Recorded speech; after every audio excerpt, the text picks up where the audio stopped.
Today's passage is from the Gospel of Luke, chapter 12, verses 22 to 31. Do not be anxious, do not worry, says Jesus.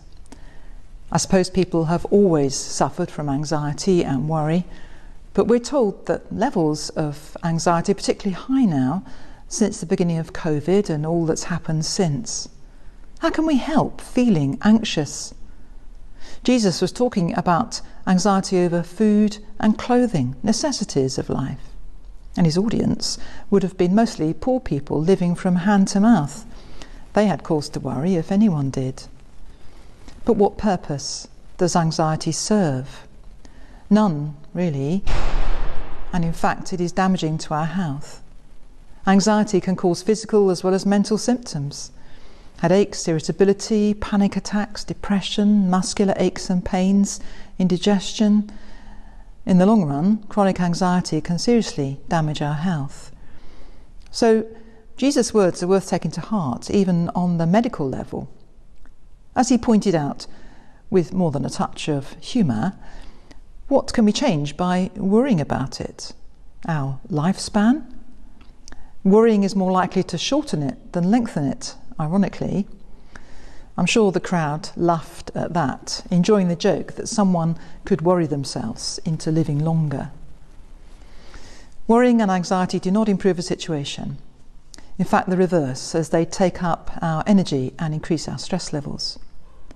It's easy to say. It's very hard to put into practice. So what advice does Jesus give for how to do this? He says, look at the birds. It means notice them. Consider the lilies of the field, the wild flowers, that is. Think about them. Look hard.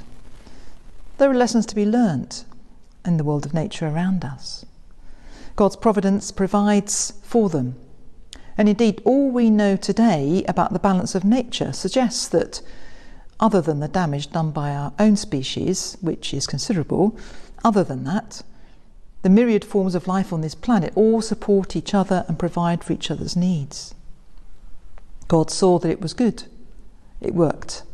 It was sustainable. When it comes to food for us humans, the picture is rather uneven today, at least partly because of our own greed and selfishness. There is more than enough food produced in the world to feed everyone on the planet. That is the good and bountiful world that God has given us. It is fruitful. Yet as many as 828 million people still go hungry. We're so bad at sharing, at distribution. Jesus wanted his audience to trust God for their daily needs. He wasn't advising us to stop working or to be lazy, of course. They had to put in an honest day's labour for a day's wage. But beyond that, the message was, don't worry about it. God is our loving Father and knows our needs before we do. Sometimes God works through us. Perhaps, usually, he does. And we play our part in providing the needs of others through our charitable giving, our service to our neighbours, in quite small and simple ways. But we're not meant to sit around and wait for a miracle or wait for someone else to take pity on us. And whatever our means, whatever our income, we are expected to give to others. Remember the widow and her mite, her last tiny coin given to God at the temple. Giving sacrificially is required of us, however rich or poor. It's partly because of that human tendency to be selfish and greedy. We all struggle with that. It's part of putting ourselves first. And giving is a spiritual discipline which can help us to overcome that tendency, help us to open our fingers and let go instead of grasping onto things. Do you remember that story about the monkey who wanted the banana inside the jar? He put his hand in and grasped the banana in his fist. Then he tried to pull his hand out again. But the neck of the jar was too narrow to allow his fist, holding the banana, to pass through. The only way he could get the jar off his hand was to let go of the banana. And that was hard to do because he wanted it. Giving helps us to move self from the top of the agenda and put God there instead. And those who do give generously find in a paradoxical sense that they receive more even than they give, not necessarily receiving the same, but other blessings. Giving brings its own reward.